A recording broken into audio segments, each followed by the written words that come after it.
Hi, today we are going to talk about acid rain. Acid rain क्या होती है? Basically एक rain है जिसमें पीएच लेवल 5.6 होता है, इसीलिए हम इसको एसिड रेन कहते हैं।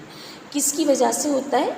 इसकी कॉज ड्यू टू आपके ऑक्साइड्स होते हैं, सल्फर, नाइट्रोजन और कार्बन की, जिसकी वजह से ये एसिड रेन होती है। ओके, अब हम इसकी थोड़ी हिस्ट्री की बात करते हैं। इस पर सबसे पहले काम शुरू हुआ 1852 में।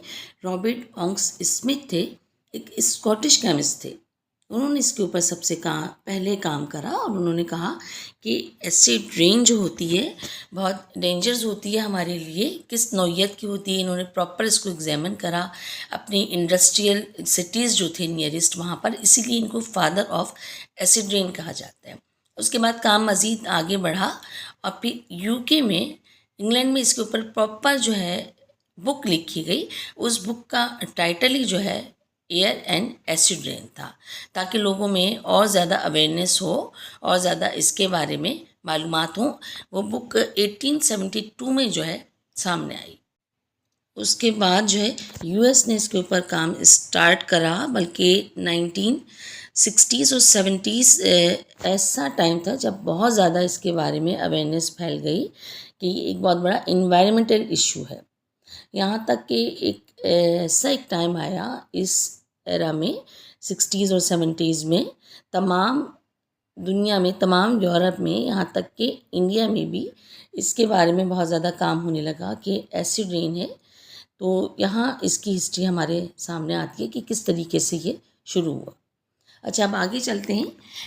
कॉजेज़ क्या होते हैं एसिड रेन के? जब ओशियन, रिवर्स, पॉन्ड और वाटर जो है एवापरेट करते हैं वाटर वेपर्स को, ठीक है। तो वेपर्स जो होते हैं वो आपको पता है क्लाउड फॉर्मेशन करते हैं।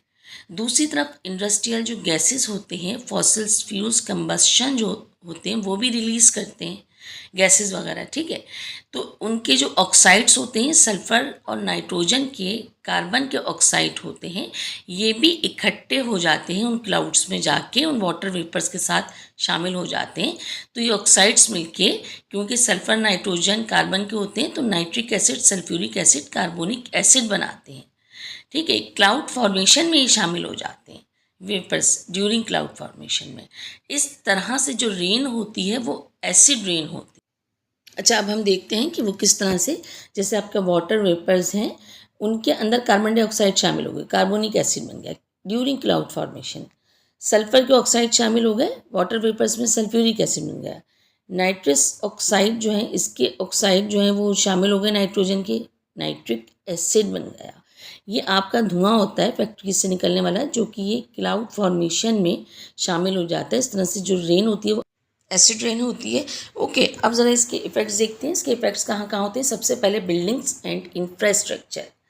एसिड के जो पार्टिकल्स होते हैं वो देखें बिल्डिंग्स की सरफेस के ऊपर सेटल डाउन हो जाते हैं, बैठ जाते हैं, उसके इंफ्रास्ट्रक्चर को ख़राब कर देते हैं, बोसीदा कर देते हैं, उसको करोजन कर देते हैं, यानी कि उसका कलर वलर सब चेंज हो जाता है। लेट सपोज अगर हम इसमें यहाँ पर देखें तो बहुत सारी व्हीकल्स भी होते हैं जो कि इससे मुतासिर होते हैं, कार्स होती हैं, गाड़ियाँ होती हैं, उनके भी कलर्स को ये ख़राब कर देता है, करोसिव कर देता है।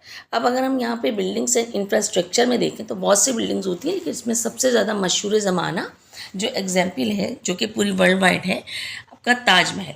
ओके, अगर ताजमहल को देखें कि वो किस तरह का था और सिर्फ एसिड रेन की वजह से उसका कलर जो है कितना ज़्यादा, उसका इंफ्रास्ट्रक्चर चेंज हो गया। देखें बिफोर ये ऐसा था वाइट कलर का, अब यहाँ पर देखें आफ्टर आजकल ये ऐसा हो गया। एसिड रेन की वजह से देखें इसका स्ट्रक्चर चेंज हो गया, इंफ्रास्ट्रक्चर।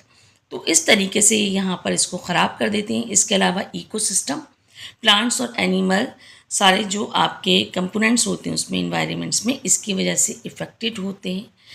और हम कह सकते हैं शॉर्टर और लॉन्गर टर्म की वजह से डिपेंडिंग होता है कि एसिड रेन का लेवल कितना है, इसमें एसिडिटी का लेवल कितना है, क्योंकि बाज़ोकात पीएच लेवल ज़्यादा होता है, डाई हो जाते हैं प्लांट्स, बाज़ोकात एनिमल बहुत इफेक्टेड होते हैं। इसके अलावा वाटर सिस्टम अगर हम देखें तो हमारा वाटर सिस्टम जो है टॉक्सिक हो जाता है। एक्वेटिक जो लिविंग सिस्टम होता है, एनिमल्स होते हैं, फिश होते हैं, एम्फीबियंस होते हैं, क्रैब्स होते हैं, वो मुतासिर होते हैं इसकी वजह से, उनके लिए नुकसान का बायस बनता है। समटाइम्स ये डाई हो जाते हैं। इसके अलावा फॉर प्लांट्स को अगर देखें तो प्लांट्स की डिस्ट्रक्शंस हो जाती है। फॉरेस्ट में प्लांट्स में जो है उनकी डिस्ट्रैक्शंस हो जाती हैं। वो किस तरीके से कि जो ऊपर लेयर होती है क्यूटिकल, जो प्रोटेक्टिंग लेयर होती है लीव्स की, वो ही डैमेज हो जाती है। और जब वो डैमेज हो जाती है तो जाहिर सी बात है रूट्स के ऊपर भी एसिड रेन पड़ती है तो पूरे प्लांट से डैमेज हो जाएंगे। इसके अलावा फॉर सॉइल में जो है ये टॉक्सिक का बाइस बनती है सीड की। इसकी वजह से जर्मिनेशन रुक जाती है क्योंकि मिनरल्स या न्यूट्रिएंट्स की जो है लैकिंग हो जाती है, जैसे कि कैल्शियम, मैग्नीशियम, जिंक, पोटेशियम जो है कम हो जाते हैं। इसकी वजह से प्लांट्स जो हैं वो डाई होने लगते हैं। सॉइल में मिनरल्स की लैकिंग हो जाती है। अब मज़ीद आगे देखिए इन ह्यूमन बींग्स, अगर हम ह्यूमन बींग्स की बात करें तो एसिड रेन की वजह से रेस्पिरेटरी सिस्टम इफेक्टेड हो सकता है, जिसकी वजह से नमूनिया, एस्मा, ब्रोंकाई डिस्टर्ब हो सकते हैं, यानी कि इंसान बीमार पड़ सकता है ख़तरनाक हद तक। अच्छा, अब इसकी प्रिवेंट्स की तरफ आते हैं, इसकी एहतियातें। सबसे पहले है alternative fuels, stop using non renewable fuels, यानी कि नॉन रीन्यूएबल फ्यूल्स को स्टॉप करें यूज़ करने से। ट्राई करें सोलर सिस्टम, सोलर पावर को यूज़ करें, हीटिंग सिस्टम एंड बैटरी जिस हद तक हो सकता है कंट्रोल करें फ्यूल्स पर। डिक्रीज़ करें emission sulphur dioxide, nitrogen dioxide का, जो कि इंडस्ट्रीज़ से निकल रही होती हैं ज़्यादातर। कोशिश करें कि सराउंडिंग में कुछ और उसका जो है कुछ और सब्स्टिट्यूट करें ताकि ये एसिड रेन का बाइस ना बन सके।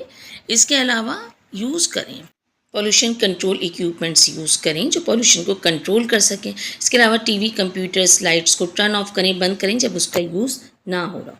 रिप्लेसमेंट करें कूल का बाय नेचुरल गैस के ज़रिए से या दूसरी रिन्यूएबल एनर्जी रिसोर्सेज के ज़रिए से करें।